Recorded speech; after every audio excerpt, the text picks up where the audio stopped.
So my sister got me a cuddly toy mite, so it's based on a real mite called Red Velvet Mites, and that's what I'm hugging in the picture. Hello, so I'd just like to let everyone know how I'm doing. So about 5 months ago, I started an antidepressant called escitalopram, and so after starting that, I felt quite like high or stuff like that, but I thought that was just because the antidepressant makes you less depressed, so I thought that was just normal. But then, sort of, after a while, I started feeling low as well as high, so I upped the dose, and I felt high, and then but I felt low after a while as well. So basically, I felt low and high at the same time. So when you have mania and depression simultaneously, it's called a mixed episode. So basically, that's how I've been the past. So I've been high and low, and then a mixture of both at times for the past 5 months. Yeah, but obviously now that I'm aware that the medication has made me this way, I've came off the antidepressant a few days ago, and I'm feeling a bit more grounded. So thanks for everyone looking after me while I've not been well. Thanks. And I was told by a professional to come off the medication, and I'm still on my antipsychotics, so I'm not just like stop taking my meds and stuff like that. So. I've been playing Mario Kart with Mr. Mite. I've been trying to take it easy and relax. I've been very unwell, and this is really hard to say because I feel so guilty. But what you have to remember is I wasn't in my right mind. I tried to blow my sister up and then pushed her off a cliff. But that was just in Mario Kart, and I have no intentions or plans on harming anyone. It's just in Mario Kart. I checked my glasses, and it turns out I've just had a screw loose this whole time. That's why I've been so unwell. Before taking antidepressants, I'd been depressed for so long, I didn't know what feeling normal felt like. When I took the antidepressants, it elevated my mood and made me quite high, but I just thought they're antidepressants, they're meant to elevate your mood, and they're meant to be good for you. So basically, I've unintentionally been on a 5-month bender, taking an antidepressant every day. So with OCD, you can worry you're attracted to people or things you're not. Like if you're straight, you might worry you're gay or vice versa. Or you might worry you're attracted to someone other than your partner. In mania, everything is amplified.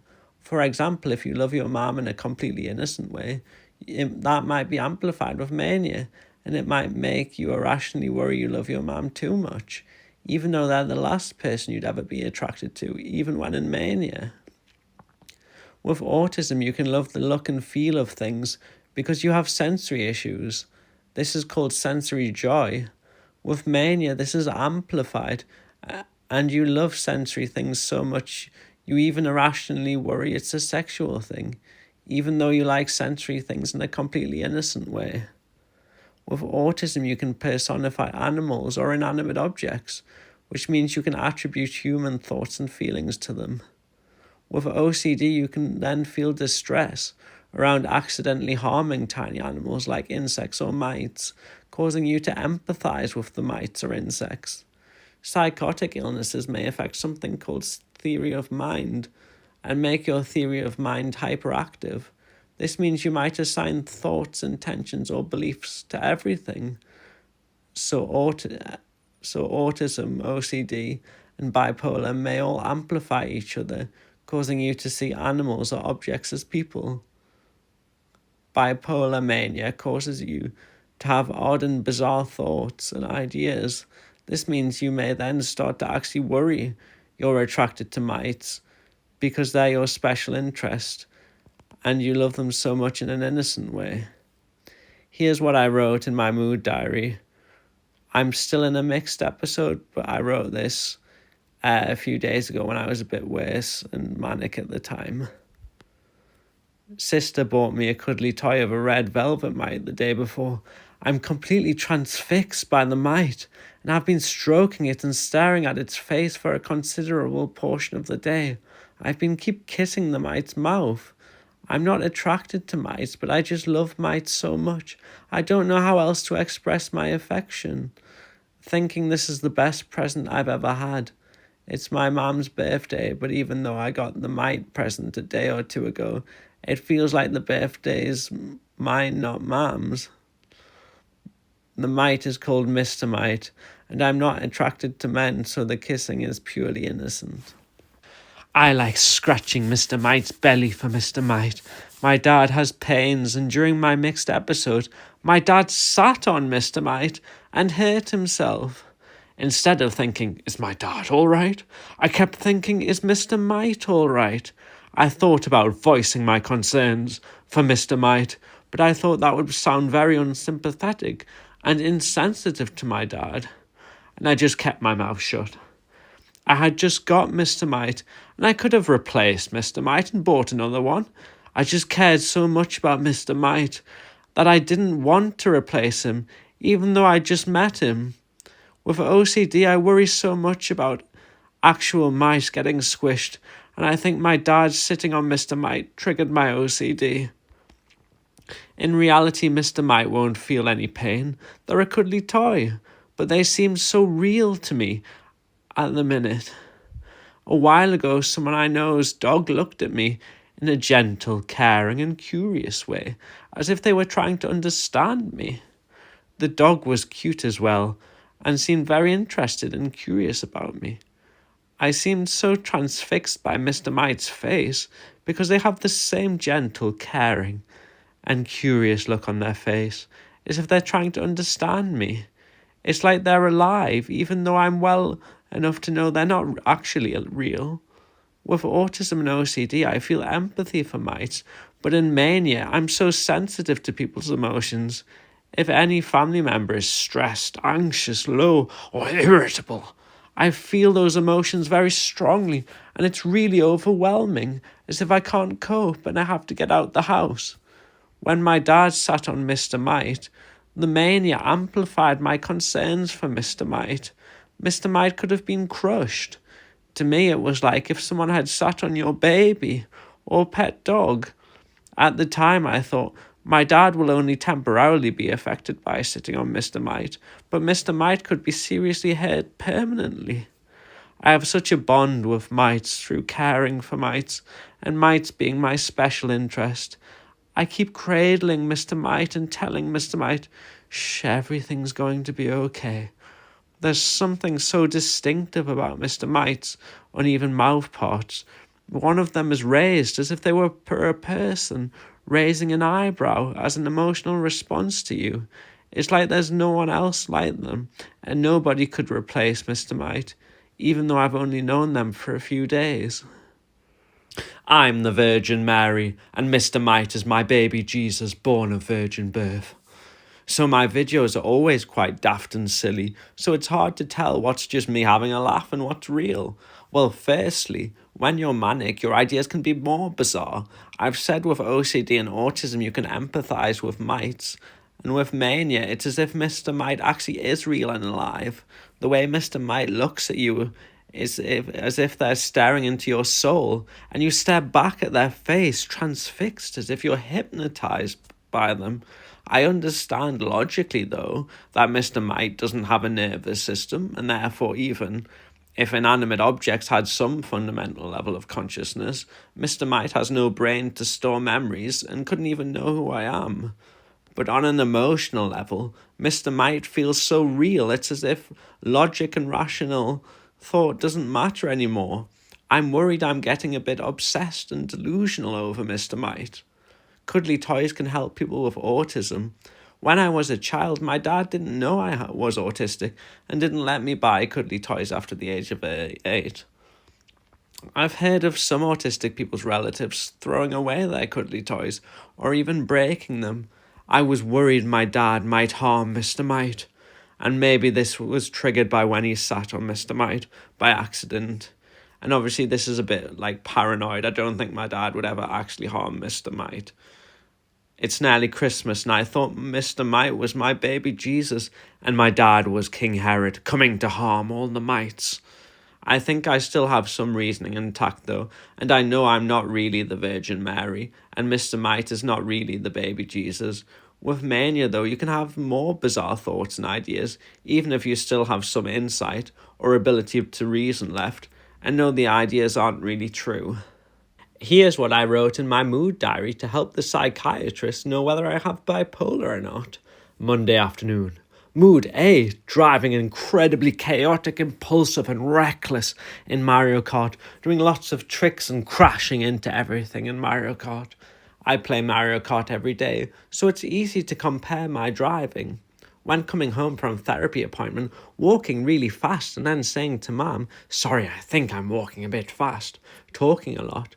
Got home, had lots of ideas, and some were quite offensive. For example, my cuddly toy Mite was Jesus, and Mite Jesus had their arms stretched out and was getting crucified on the cross and died for our sins.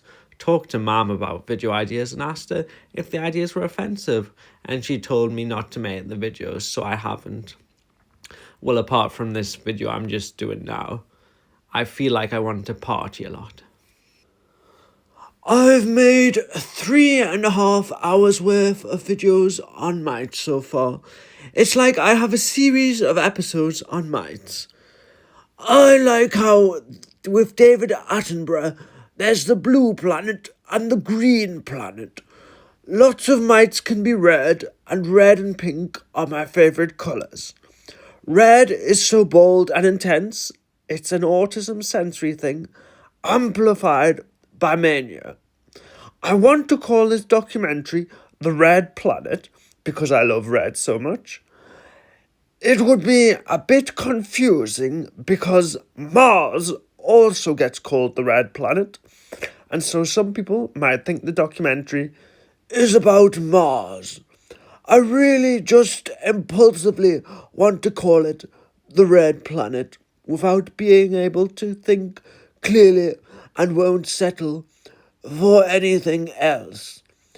Even though people will get confused and won't understand the reference.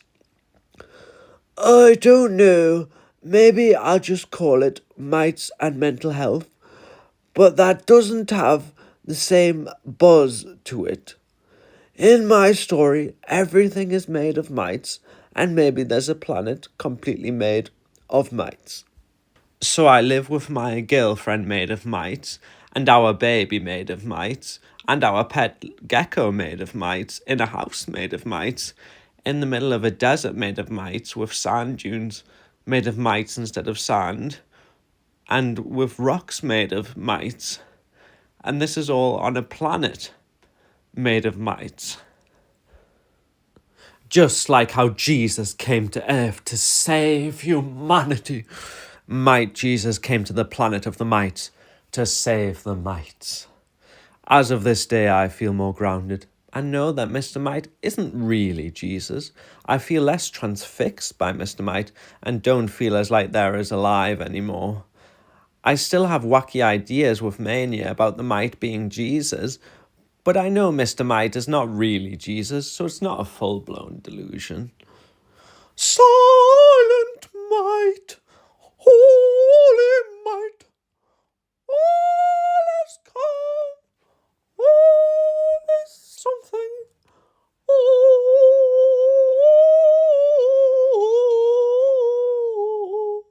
Me in night attire.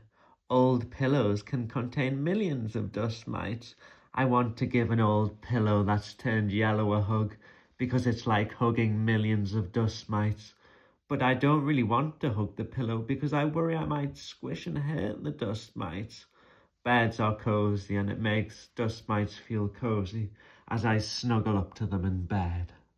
In my current mixed state, I'm both manic and depressed at the same time. With mania, I have reduced inhibitions and impulsively did a YouTube video, but meant it really innocently. but didn't realise it had very inappropriate connotations. In the video, I joked that I went into someone's bedroom while manic to inspect the pillow for dust mites. I never actually went into the person's bedroom, and it was a joke. The joke was I'm so innocent and love mites so much that I only went into the bedroom to look at dust mites. The joke wasn't meant about any specific person's bedroom, and I didn't upload it, so I didn't do any harm, but my sister pointed out that it was very inappropriate. I was crying my eyes out for ages. I didn't mean it to be inappropriate. I worry about being inappropriate with OCD and don't want to ever say or do anything inappropriate or do anything to harm anyone or make them uncomfortable. Can't stop crying. If I'm manic again, what if I do something to hurt someone or make someone uncomfortable? Cried continuously for 4 hours. Next morning, which was Saturday, I still felt worried about the same thing, but felt more grounded and got between 2 to 5 hours sleep. Sister said video wasn't bad, but if someone who didn't know me saw it, they might misinterpret it as something inappropriate. She said I'm so innocent, I probably didn't even realise it was associated with something very bad. With OCD, you can worry about bodily sensations like blinking or swallowing, and the more attention you pay to the bodily sensations, the more hyper-aware you become of them, and the worse the sensations get. When you also have a mixed episode, these OCD worries can become more bizarre. Like worrying, you can feel a heavy, uncomfortable pressure feeling in your lower back, and this can make you obsess about feeling the sensation of having the comparatively giant tail of a real microscopic arachnid called a palpigrade. And this arachnid is so obscure, even scientific experts know nothing about it. Mites are also arachnids, and so just because the microscopic arachnid with a tail is an arachnid doesn't mean it's a type of mite or a type of spider or even a type of scorpion. But just like how Mite Jesus came to save the mites, what if palpigrade Jesus came to save the microscopic arachnids called palpigrades? Palpigrades Jesus could just be Jesus with a tail. The rock is a supreme being, and everything in the universe's field of consciousness is a manifestation of the rock, just like people see God's face in everything. The rock's face is in everything. The rock gave their begotten Son, Jesus Christ, who is the rock coloured in. In the media, dissociative identity disorder is often seen as an amazing superpower or sensationalized, and unfortunately, I didn't know how to rewrite this part of the script without making the same mistake, and that worries me. But what if the rock is not a god and just a normal person who deals with a lot of distress and whose condition impacts their functioning? What if trauma created the rock's Jesus personality state?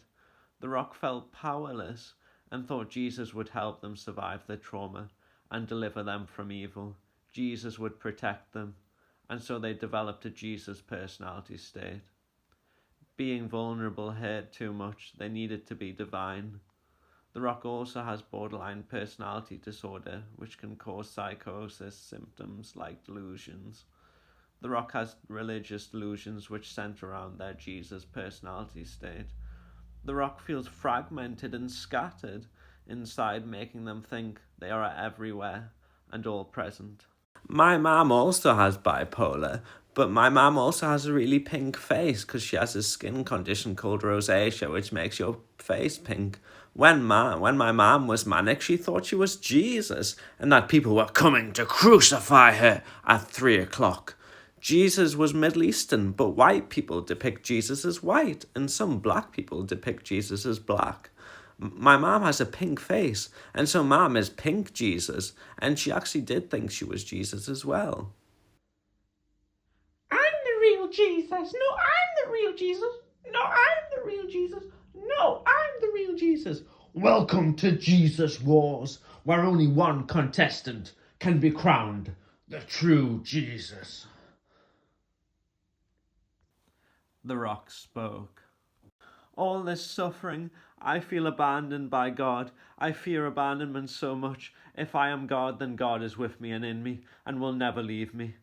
Although people's personality states can be superheroes, mythical creatures, or animals, and that is not related to psychosis.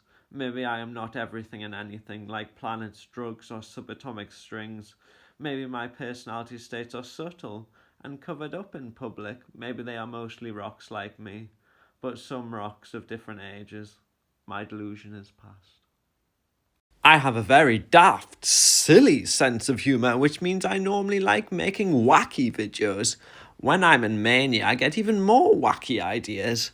Because my sense of humour is wacky, I use the mania to my advantage and deliberately make even wackier videos.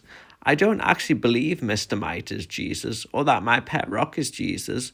My mania does, however, make Mr. Mite feel more alive, and I have been getting paranoid my dad might harm Mr. Mite, but I don't actually think my dad is actually King Herod. I have enough insight to know Mr. Mite is not Jesus, but it does feel like Mr. Mite is staring into my soul, and I have been assigning thoughts, intentions, and beliefs to inanimate objects. For example, when I was in the bath, I was paranoid that the shower curtain was alive and was staring at me in a sinister way. I logically know the shower curtain is not alive, and I know Mr. Mite is not alive, but on an emotional level, I have this emotionally overpowering feeling that they are alive. It just feels as though they're alive, even if I still have some ability left to reason and know on a logical level they're not really alive. I don't know, Mr. Mite's head is tilted almost as if when you're talking to someone and they tilt their head to show understanding, connection, or affection, or when a dog tilts their head at you. One of their mouth parts is raised like an eyebrow, and when this is combined with their tilted head and the raised eyebrow, it just hits on an emotional level, as if you care about each other and are curious and want to understand each other. And I think it helps that I have such an emotional connection to mites already through my OCD and autism. The red planet made of mites is in a red galaxy made of mites. Me and my pet rock have now become made of red mites, and we're now red. My sister has these really red pajamas, and with autism, I love the colour red. It's a sensory thing, but with mania, everything is brighter and more colourful and more intense. I feel as though I could get high from my sister's pajamas. I just love the colour so much. My sister is like an overgrown mite. My sister is like Mr. Mite. I love Mr. Mite and my sister. So basically, you might have heard the term multiverse, and so you might be familiar with universes. But what if if there's multiple universes and they're all together in a universe of universes? And that's basically a multiverse. And then sometimes when you hear multiverses, you talk about each universe as like a soap bubble within a larger space. So, yes, each universe is a soap bubble, and that's in a larger space, and then the larger space is what we would term the multiverse. So it's Christmas and my brain is like totally fried. I'm like super hyper. I'm coming down a bit from it now, but I'm just like, I think I was depressed as well. I'm just like all over the place. It's Christmas, yeah. And basically, so we've got the galaxy made of mites, but the galaxy made of mites is also in a universe that is made of mites. And there may be like more than one universe made of mites. So all the universes that are each made of mites all come together to form a multiverse, which is like a universe of universes. So it's like universes inside universes. So this is the multiverse, and each universe is made of mites. So there's a multiverse made of mites as well.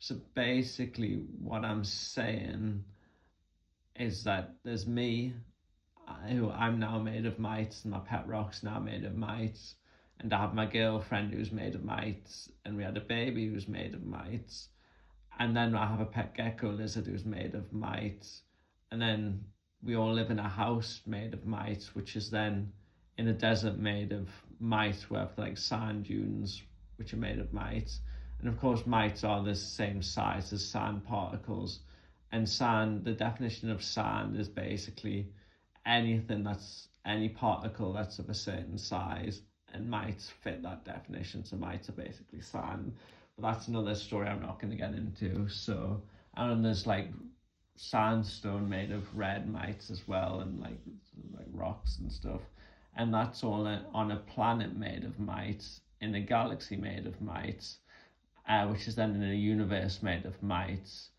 and then that universe made of mites is in a multiverse made of mites, and then there's a multiverse made of mites of multiverses made of mites. So basically there's a multiverse within a multiverse, and these are all made of mites. So like, and then there's multiverses inside those multiverses, which are then inside other multiverses, which are made of mites. So it gets quite complex. And so I'm just going to show a clip from a while ago, before I was this manic, which sort of explains it a bit better, because in my state of mind, I'm just like, my head's spinning, it's like blown away or whatever. Yeah. There has been real theories about different types of multiverses. Level 2 multiverses are multiverses containing multiverses. There are real theories about level 4 multiverses, which are multiverses containing multiverses containing multiverses containing multiverses. But why stop there? There could be level 100 multiverses, level 200 multiverses, level 1,000 multiverses, level 1 million multiverses, level 10 trillion multiverses, level infinity multiverses. I feel obliterated from it all. My videos make me so anxious, but I just can't stop. It's like an addiction. The educational YouTuber Vsauce has released a video called How to Count Past Infinity. The rock is very simple and can't be bothered with deep thinking, but the multiverse is so vast that despite this, some of their personality states are the YouTuber Vsauce. Some infinities, some unending numbers are bigger than others. In real life, we have infinite numbers like Aleph Null and Omega. We will eventually reach a level Aleph Null multiverse, then a level Omega plus 1 multiverse, then a level Omega plus 2 multiverse, then a level Omega plus 3 multiverse. Eventually we'll reach a level Omega plus Omega multiverse. After that we get a level Omega to the Omega multiverse. It keeps going. We will reach a level Omega to the Omega to the Omega to the Omega multiverse. We will run out of notations and end up with a level Epsilon Naught multiverse. The numbers keep rising. We get to Aleph Null to the Omega, and eventually an inaccessible cardinal amount of levels of multiverses. I feel compelled to compulsively make videos. Mr. Mite is making a heart shape with their arms above their head. Is the multiverse real? There's not yet experiments or ways of testing whether the multiverse is real, and so I don't believe the multiverse is real, and I don't believe the multiverse is not real. It's just something we don't have enough knowledge about yet. Do I think objects are conscious? We also currently know so little about consciousness that I don't necessarily believe objects are conscious. But at the same time, because we know so little about consciousness, it's an interesting and entertaining possibility that we can't fully rule out because we know so little about consciousness. And there's a real scientist who knows everything about colour, but the scientist is also colourblind. This means despite how much they know, they can never experience the actual sensation of certain colour. The first-person experience of the world is consciousness. Are objects conscious then? A bikini is one object, but it has two separate parts, a bikini top and a bikini bottom. If it has two separate parts, how do we know it's one object, not two? So if we don't know if a bikini is one object or two objects, does a bikini have one conscious experience, or does the bikini bottom and bikini top each have their own consciousness? It is completely arbitrary how we group objects together, and this is known as ontology. You may say the cuddly toy mite is one object, and therefore has one sense of consciousness, but why is the velvety part not a different object to the stuffing inside? It is a man-made construct how we group objects. What if the velvety part of Mr. Mite is a separate consciousness to the stuffing part of Mr. Mite? Mr. Mite could have more than one consciousness. The next thing I want to say is every moment you have a different conscious experience, and your brain pieces those conscious experiences together into what we would call memory. Mr. Mite does not have a brain and therefore may not have memory. Mr. Mite may experience consciousness from one moment to the next without really knowing what moment of consciousness came before it. Mr. Mite wouldn't know who they are without memory. They wouldn't know who they are, and without memory, how would they form a sense of identity based on past experiences? Another thing the brain does is create an ego, which makes you feel separate from other things and other people. Mr. Mite doesn't have a brain and therefore may have no ego. Mr. Mite may therefore feel at one with everything else and not feel any boundary between themselves and others. This is like when people take psychedelics and have an ego death and feel at one with everything. I have never taken psychedelics, I'm just naturally high. Without a brain, Mr. Mite may not be able to reason and may just have very simple, basic conscious awareness. In conclusion, if Mr. Mite is conscious, it may be very different from our own consciousness. It makes Mr. Mite seem more vulnerable and helpless, like someone with dementia who can't remember who they are. I feel sad and sorry for Mr. Mite, and it makes me want to care for Mr. Mite, more like I cared for my grandma who has Alzheimer's. On Christmas, I went to see my family, but I didn't bring Mr. Mite because I felt embarrassed or shameful about having a cuddly toy with me. I felt guilty or anxious about not spending some of Christmas Day with Mr. Mite. Mr. Mite has no memory to know it's Christmas, but I still feel bad about leaving Mr. Mite behind on Christmas. My grandma now lives in a different part of the country, and so I couldn't visit her on Christmas either, and she was left in her care home. Maybe I'm transferring my feelings about not being able to see my grandma onto Mr. Mite because I couldn't see Mr. Mite either. If Mr. Mite is conscious, does that mean I should feel just as bad about leaving Mr. Mite behind? The answer is obviously no. Without any memory, Mr. Mite can't know who I am. One day my grandma will also not know who I am. Does this mean I shouldn't visit my grandma when I'm better, because she won't be able to remember it? Firstly, if I visit my grandma and it makes her happy, she might forget I visited her, but she might stay happy even if she doesn't remember why. The second point is that emotions serve an evolutionary purpose, like anxiety keeps us away from danger. Even if Mr. Mite is conscious and has some basic awareness, Mr. Mite did not evolve. There is no reason for them to have emotions like anxiety. If I don't see Mr. Mite, they're not going to care or feel upset. If I don't see my grandma, they may get very upset. My third point is that you might think because my grandma has less brain volume, she would get less upset. I don't know much about Alzheimer's, but I would guess that the opposite is true. My grandma would get more upset. People with borderline personality disorder have smaller amygdalas, the part of the brain related to emotions. So you may think people with borderline personality disorder may feel things less intense, but the opposite is true, because they're not able to regulate their emotions as well, because they have a smaller amygdala, and this means their emotions are actually more intense. As far as I know, my grandma has Alzheimer's and not borderline personality disorder, but I would assume my grandma's smaller brain volume may make her actually feel more distress. My fourth point is that animals have smaller brains, and we assume humans feel more intense and complex emotions than animals. Animals have evolved to have smaller brains, and therefore have evolved to regulate their emotions better with smaller brains. People with Alzheimer's are still humans and should not be denied their humanity. My grandma has evolved to have more brain volume than she currently has, and so she has not evolved to deal with emotions with a smaller brain volume.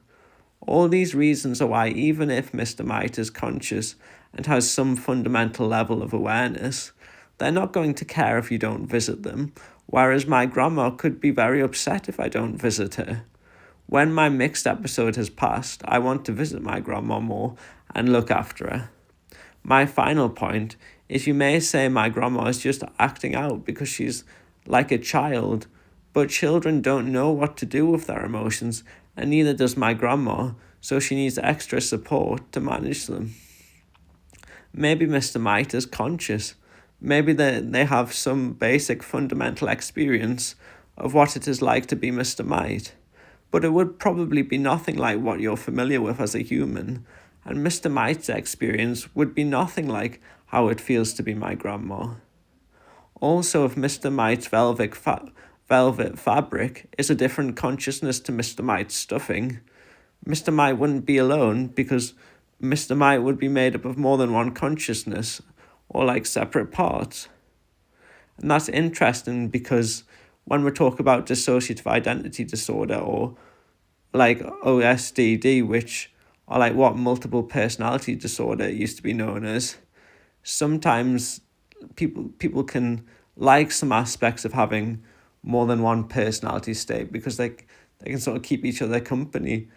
And actually, if you do an experiment when you tell all the other personality states to stay quiet, the person can actually feel a lot of distress because they don't like the sound, they don't like the quietness of not having the other personality states in the head. But that's a tangent. So basically, in conclusion, maybe Mr. Mite is just part of a unified field of consciousness, and as humans, we are just excitations in that field. So Mr. Mite may have some basic awareness or something like that, but they're not like an excitation in the field of consciousness like humans would be. Yeah, thanks. Here's me wearing my mum's blue jumper like the Virgin Mary with my little mite Jesus. I don't bring Mr. Mite to bed because if I think about mice too much, it might stop me sleeping. When I go to bed, I straighten Mr. Mite's legs, so Mr. Mite is in a comfortable position. I pat Mr. Mite on the back and kiss them good night. I think, poor Mr. Mite, I'm leaving them alone. But as I've said, Mr. Mite can't really get upset because they don't have the same emotions as humans. I've been keep adding to this video, and the video is getting larger and larger, and I've been doing it for longer and longer. It's getting more overwhelming and complicated, and I want to be done with the video and move on to a new different project. I'm thinking of killing off Mr. Mite in my story. I'm thinking of putting Mr. Mite in a pan and cooking him like a big lobster. Then I'm thinking of putting Mr. Mite in a sandwich. If I love Mr. Mite so much, how can I do such a thing? Firstly, there's lots of states of consciousness. For example, you may be asleep and dreaming, and this may be different from when you're fully awake. Plants don't technically have a nervous system, but plants do send electrical impulses or action potentials like humans do. Humans use voltage-gated sodium channels to create electrical impulses. These are like little doors that let charged sodium atoms into nerve cells when there is a certain voltage. Plants don't have these voltage-gated sodium channels, but they use different charged atoms called calcium ions and chloride ions to send electrical impulses, and this is real. Plants can do lots of behaviours that seem intelligent. So if plants are conscious, does that mean there's no point going vegetarian or vegan? Well, if plants are conscious, it may be different or more simple than animals. Even if plants could detect harmful stimuli and respond to it, plants may not experience the same level of pain and suffering, or the same emotional suffering or complexity of negative emotions. That is why, even if plants have some level of consciousness, it is probably still more ethical to be vegetarian or vegan. So then, I want to kill off Mr. Mite in my story, so I can be done with this video because it's getting too overwhelming. Should I eat Mr. Mite? Well, Mr. Mite is a cuddly toy. Even if they have some fundamental state of consciousness, they're not going to have the same capacity to feel pain or suffering as real animals. Therefore, I should feel less guilty about eating Mr. Mite. What about dogs, though? People don't eat dogs because humans care for dogs. Even if we don't care for cows or pigs, livestock should still matter and have the same self-worth, even if they're not pets. If I was to eat a dog, their owner would be very upset, and that would be a terrible thing to do. But what if I ate a dog that didn't have an owner to care about them? Would that be morally the same as eating a pig or cow that is just livestock? The argument against eating Mr. Mite is that because I care for Mr. Mite, I would be very upset, just like someone would be very upset if I ate their pet dog. Obviously, they'd be more upset about a dog than a cuddly toy, but if cows and pigs should have the same intrinsic self-worth that comes from within as dogs, does that mean eating Mr. Mite is the same as eating a cuddly toy that is not owned by anyone? Well, if I ate a cow without an owner, the cow would still experience pain and suffering.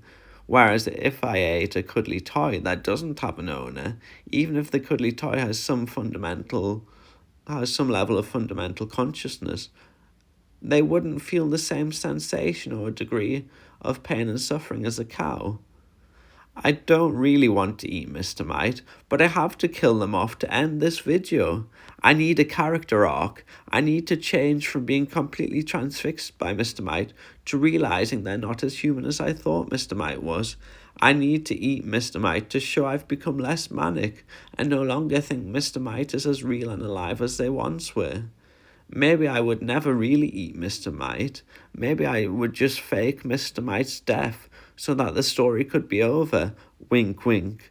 Maybe Mr. Mite's not really dead. Maybe me and Mr. Mite are going to escape to a villa in the south of France, where me and Mr. Mite can live in secrecy, with no one knowing Mr. Mite is still alive. Me and Mr. Mite are going to live happily ever after in France. Of course, this is all hypothetical, and if anyone asks, Mr. Mite is dead, so I don't have to make more videos on Mr. Mite. Part 5. How did Mr. Mite survive being eaten? Well, Mr. Mite is Wolverine and has regenerative healing properties. You can style Mr. Mite's head hair, and I made it look like Wolverine. I gave Mr. Mite forks to look like Wolverine's claws. You may now be thinking, are people in mania dangerous? I've not shouted at anyone. I've tried not to take my emotions out on anyone. But even if I don't take my emotions out on people, it can still be very difficult to look after someone in mania or a mixed episode.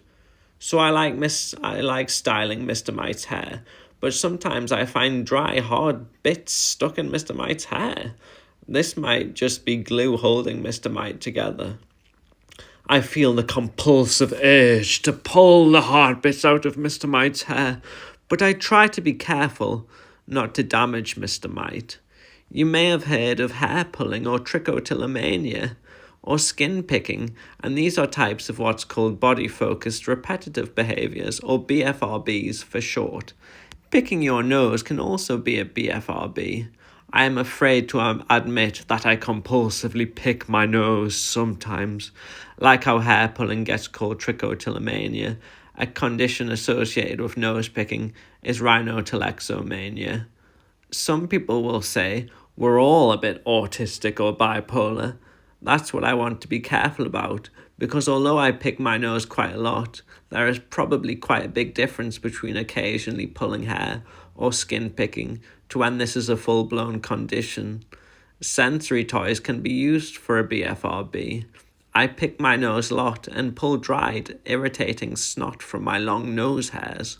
My cuddly toy red velvet mite sometimes gets stuff like possibly glue stuck in its hair, and I have to pull the bits out at the expense of damaging the cuddly toy.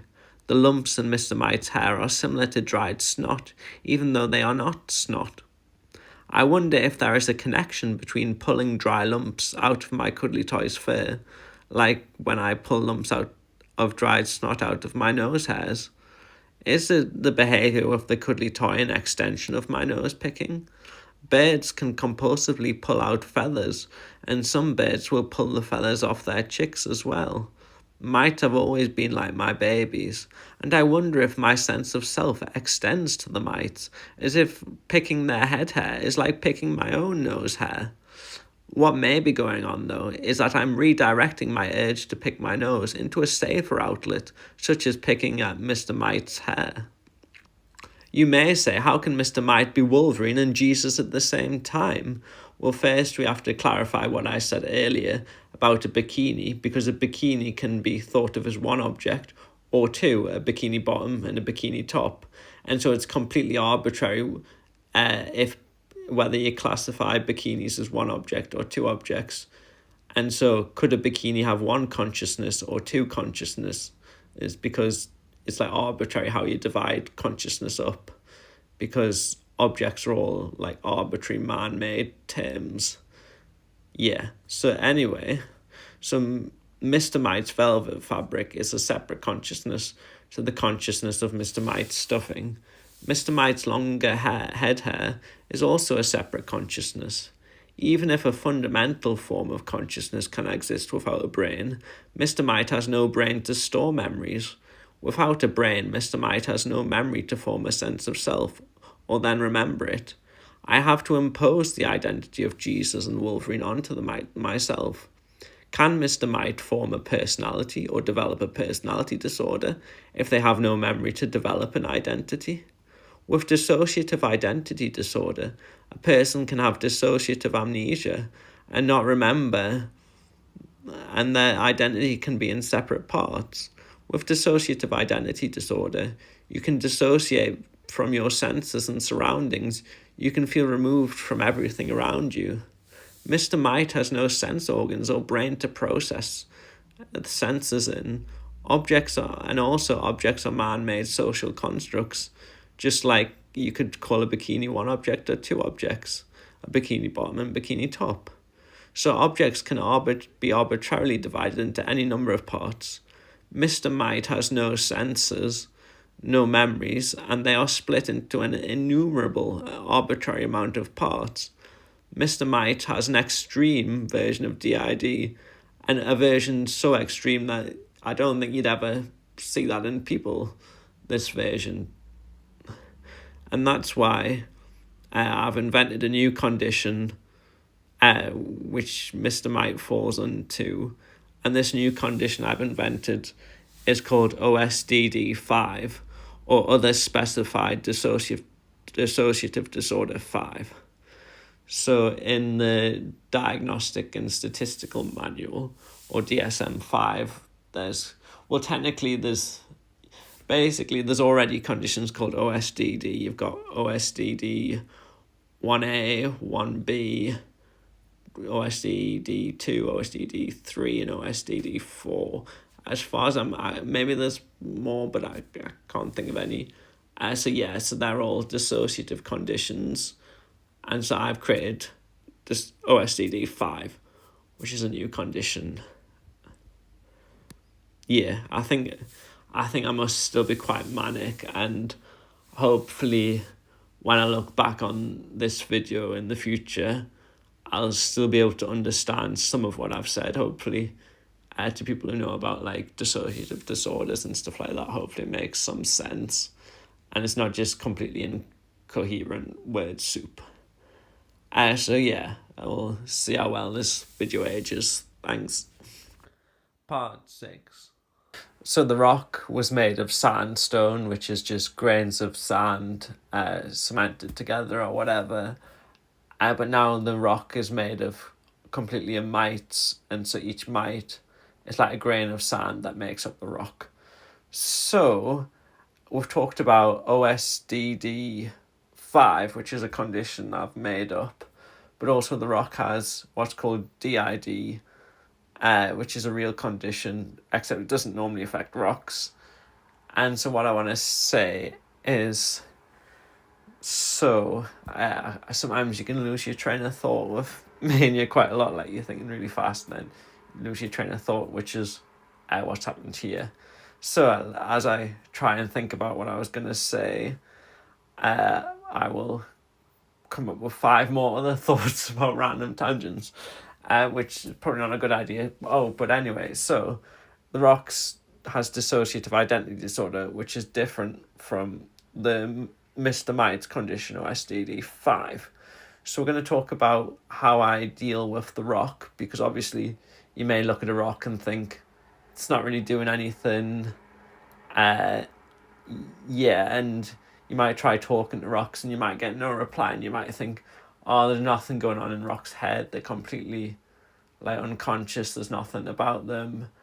And so this is a bit misleading, because so far the way I've described Mr. Might sort of almost makes dissociative conditions sound like there's nothing going on inside the head, when I mean, I just assume that there is. It's just dissociated from the real world or from their body. Yeah, so sorry if I've misrepresented dissociative conditions. But what I want to talk about is how when I try talking to my pet rock and they don't reply, how I sort of help the rock, because obviously, yeah. So I try and help the rock by talking to it. So I'm just going to tell you what I might say if the rock's not talking, okay? So, okay. So it looks like you, the rock, may have gone somewhere else. Okay, so I don't know whether you can hear me. Can you hear me at the moment? Okay, I'm not getting anything back. So I'm going to keep talking, because it's possible that you can hear me at some level, even though consciously it doesn't look like you can, and you're certainly not responding to me. But just keep listening to my voice. So what I'm going to say is that nothing's changing around you. Nothing's changed in the room. It's simply you lying here and me sitting here. Everything is exactly the same. It's fine. You're completely safe. Everything is as it should be. But it sounds like you've gone somewhere else inside for whatever reason. And we don't really need to think about that for the time being. But most importantly, just know that you're fine. You're just lying in the bed opposite me, in exactly the same place as you were when you came and lay down in the bed and we started the session. Nothing else is going on. All I need you to do is listen to the sound of my voice. Just hear it and imagine in a way that the voice is something you can hold on to. And when you're ready, whenever it feels like it's okay to come back, follow the voice. You can pull on the voice if you like, as if it's a piece of string or a cord to hold on to. But just follow the voice, and you'll eventually, when you're ready, find yourself coming back into the room, and you'll be exactly where you are. You haven't moved. You're not get up. You've not walked around. Nothing has changed. But just follow the voice and find your way back into the room. I'll keep talking so that you can use my voice as an anchor or a map, a way of being able to find yourself back into the room whenever it seems like you're ready. Okay, so you're not quite blinking because you're a rock, but I can sort of sense something. So I call this female intuition, or whatever the male equivalent of female intuition is. But you seem a bit as if you're blinking, but obviously you're not, because you're a rock. So I'm just going to keep talking again. Nothing is going on. Everything is exactly the same as it was. You're totally fine. The room is calm. Everything is as it should be. Okay, I think the rock's back now. Part 7. As well as me and the pet rock now being made of mites, in my story there are galaxies made of red mites. Individually, ants aren't that intelligent, but when they come together as a group, they can do very intelligent things. Each galaxy has a superconsciousness or hive mind made up of all the mites. In science, there are things called emergent properties.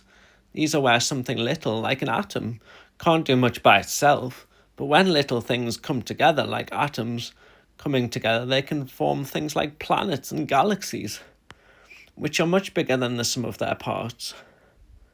For example, life is made of molecules, but if life is made of molecules that individually the molecules are not alive, how did the molecules come together to form something that is alive? Consciousness may be an emergent property, where things that are not conscious come together to form things that are conscious. Alternatively, maybe atoms have consciousness, and consciousness is fundamental and not that much of an emergent property. If we go back to galaxies made of mites, on their own mites can't do much, and are not that intelligent, but mites could come together like societies of ants to form something bigger than the sum of their parts. This could create completely new properties or emergent properties. It takes light 8 minutes to travel from the sun to Earth. It would take light an incredibly longer time to travel from one end of a galaxy to another. Information can only travel as fast as the speed of light. This means one thing to consider is that if the Mite Galaxy was like a big superbrain, it would take an extremely long amount of time for one region of the Mite Galaxy to communicate with another region of the Mite Galaxy. Human brain signals travel from one side of the brain to the other nearly instantly. The nerve cells in the brain are covered in a layer of insulating fat called a myelin sheath. This allows nerve cells to send signals incredibly quickly. Myelin sheaths are really important because when there are abnormalities with the myelin sheaths, signals don't travel as fast, and it is harder to synchronize signals, and myelin sheath abnormalities can be associated with many illnesses, including psychotic illnesses and neurological illnesses. If we go back to the conscious Mite Galaxy, the signals wouldn't travel fast enough, and the galaxy wouldn't be able to synchronize and streamline signals sent to other regions of the Mite Galaxy because they'd all be arriving at different times, even if they were sent at the same time. The Mite Galaxy would probably have severe mental health problems and severe neurological disorders. Also, there is quite a large amount of other problems preventing Mite Galaxies from existing, but I thought this was an interesting thought experiment. What about emergent properties when it comes to mental health? I feel like my videos and the issues I have with them are very unique to me and my combination of mental illnesses. For example, no one who only has autism is like me, and no one who only has OCD or only has bipolar is like me. I feel like the issues with my videos are emergent properties of having all autism, OCD, and bipolar at the same time. I have all the symptoms of maladaptive daydreaming. However, that is not currently a diagnosable condition, and having autism, OCD, and bipolar all together can look very similar to maladaptive daydreaming, so I can't definitively say whether or not I have maladaptive daydreaming. Part 8. So the Mite Cuddly Toy has the made-up condition called OSDD5. I'm going to diagnose the conscious galaxy made of mites with a made-up condition called galactic arrhythmia. But the pet rock has a condition that affects humans in real life called dissociative identity disorder, or DID for short. This condition is characterized by multiple personality states, amnesia between the personality states, and even personality states having their own gender or sexuality. The rock was made of grains of sand. If a pile of sand is conscious, each individual grain of sand is like an individual nerve cell that makes up a larger structure like a brain or pile of sand. Because sand grains aren't fixed in place, the grains can move around. Imagine if over time your nerve cells moved around. They would be in different places and therefore forming connections with different nerve cells. This would hypothetically cause your personality state to change. Although this may not be how DID works in humans, in a pile of sand, the grains move around, causing sand's personality states to change. Because individual sand grains move around, forming different connections and new associations with different sand grains, sand can also have trouble remembering things because previous connections and associations between sand grains used to create memories have since changed. Because remember, each individual sand grain is like an individual nerve cell. The second thing I'd like to talk about is that in humans, dissociative identity disorder usually begins before the age of 9.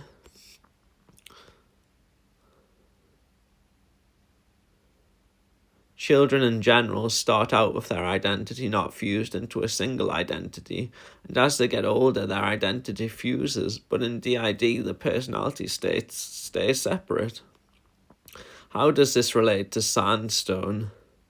Well, sandstone starts out as sand, where the sand grains can move around freely, creating different personality states, as we have discussed. When a pile of sand gets older, the grains are compacted and cemented together into sandstone. The grains are no longer able to move around freely, meaning the rock's personality states become fixed into one cohesive identity. But what happens if when the sand gets turned into sandstone, it never gets fully cemented together, and the grains never fully interlock? The grains can still move around a bit, creating different personality states. This is what happened to the pet rock, and that's why they have DID. Sand is not a type of material. Sand is just defined as any particles that are of a specific size.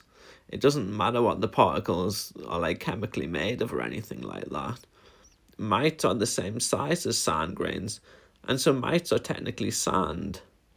The rock is made up of mites that come together to form mite stone. With DID, personality states can repeat themselves so that a person can have reoccurring personality states. Mites can move around and may form bonds with other mites and groups of mites.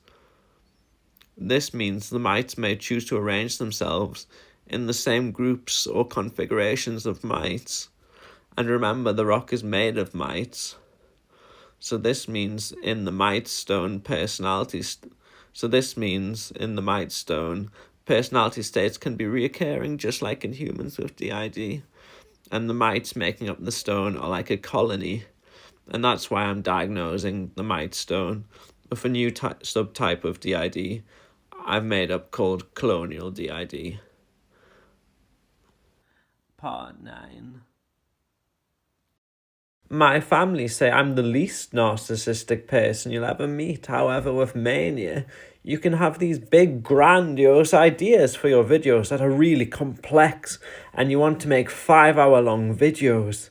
I'm quite ashamed and embarrassed to admit this, because it makes me sound a bit narcissistic. But in mania, you can think quite highly of yourself, and sometimes you think you're a genius, and that your videos are going to have this huge impact on the world, and you'll be famous. Then when the mania decreases and the depression increases, you still have all these previous ideas you want to do, but now you're not manic enough to keep up with all these ideas, and the story has become so long and complicated that your videos become really overwhelming and make you really anxious. They become too much and you decide to stop making them. You are now depressed at this point, and you decide to upload the video, and when not a single person watches or likes the video, you feel like a worthless piece of poo, and you hate yourself, and you just want to die, and feel like there's no point to anything if people don't like your videos. Because of the mania, you think your videos are these new groundbreaking things, like you're inventing new genres of videos. When nobody watches your videos and it makes you really depressed, there's a huge disconnect between the grandiose view of your video you had and the new view that nobody will ever care about your videos. Sometimes when you're manic and depressed at the same time, you have a grandiose view of yourself like you're a genius, but hate yourself at the same time and want to die because nobody likes your videos. It's really hard because half the time you think your videos are really good, and the other half of the time your self-esteem is really low, and you worry your videos are really bad. If your view of yourself fluctuates so much, how can you know which view of yourself is right? And how can you rely on your own internal validation? You can't. You need to seek external validation, because lots of people liking your videos is more objective than just you and your family liking your videos. With OCD, you can never come to any conclusion about anything. There's always uncertainty, and you can never come to any conclusion about whether your videos are good, no matter how much you ruminate. This adds to the fact that you can't rely on your own internal validation and have to seek external validation or reassurance from other people. When you're depressed, you can no longer think of any ideas, and this means you continue to stop making videos. Then eventually you think of an idea and it boosts your mood, and then you think of loads of more ideas and you become manic again. You can then cycle between mania and depression multiple times a week or even multiple times a day when you're in a mixed episode. I almost feel as though grandiose thinking is a defense mechanism against low self-esteem and feelings of inferiority. Part 10. What if the real world is completely made of mites? How do scientists not know this? Alternatively, what if nothing was made of mites, but the mites' dark essences remained like little black dots crawling on the sidewalk? What if everything in the real world is simultaneously made of mites and nothing is made of mites at the same time? This may take some explaining. When we say someone is small or someone is tall, we are comparing them to other people. If everyone was tall, no one would be tall, because everyone would be the same height and you couldn't compare people to one another. If everyone was rich, no one would be rich, because rich and poor are relative terms. If everything was made of mites, nothing would be made of mites, because everything would be the same and you would have no basis of comparison. So in the real world, everything is made of mites, but at the same time, nothing is made of mites, because everything is made of mites. The mites' dark essences are like little black voids, speckling the sidewalk, like little black dots crawling around. What condition did the mites' dark essences have? Well, the dark essences are each like empty voids where mites should be. Feelings of emptiness is a symptom of conditions like depression and borderline personality disorder. With the mites, the voids are always there. They are not episodic. This means the voids are part of the mite's personality and not something that is tied to certain periods of time. In other words, the feelings of emptiness are chronic. In depression, feelings of emptiness may be more episodic and tied to episodes of depression, whereas in borderline personality disorder, the feelings of emptiness may be chronic and more tied to the person's personality. This implies the mite's dark essences have borderline personality disorder, as the mite's dark, empty voids are always there. Another symptom of certain mental health conditions is black and white thinking. Some people with autism and OCD can have black and white thinking, but people with borderline personality disorder can also see other people or themselves in terms of all good or all bad black and white thinking. Everything in the universe is made up of red mites, or nothing in the universe is made up of mites, with only each mite's dark void remaining. This sounds very all or nothing black and white thinking, or in this case, black or red thinking. So the mites either see themselves as all red or all black. This is called self-splitting, where someone views themselves in black and white terms like all good or all bad. While I'm not going to diagnose the red mite with borderline personality disorder, I think the dark essences of the mites may have borderline personality disorder. It is worth noting that with bipolar and in depression, I can see myself in my videos as all bad, and in mania, I can see myself in my videos as all good. Personality disorders can be programmed into you, where you learn behaviours that are adaptive in childhood, but these behaviours can become maladaptive later in life. If Mr. Mite does not have a memory, and therefore can't learn behaviours, how can Mr. Mite have a personality disorder? Well, Mr. Mite does not have a personality disorder, but Mr. Mite's dark essence has borderline personality disorder. We can think of it like this. Mr. Mite's dark essence is the void left by the absence of Mr. Mite. So dark Mr. Mite is therefore an absence of Mr. Mite. So normal Mr. Mite has an absence of personality, and dark Mr. Mite is an absence of Mr. Mite. So dark Mr. Mite has an absence of normal Mr. Mite, which then has an absence of personality. An absence of an absence is a double negative. They cancel each other out. So while Mr. Mite does not have a personality, dark Mr. Mite does. It's like if you were cooking a meal and you had an absence of carrots. You would have no carrots. But what if you had an absence of carrots? It's like saying you have an absence of no carrots, which would mean you do have carrots because it's a double negative. and a double negative cancels out. So Mr. Mite has no personality, and Dark Mr. Mite is the absence of normal Mr. Mite, which means Dark Mr. Mite does have a personality because they're the absence of Mr. Mite who has an absence of personality, and Dark Mr. Mite has borderline personality disorder.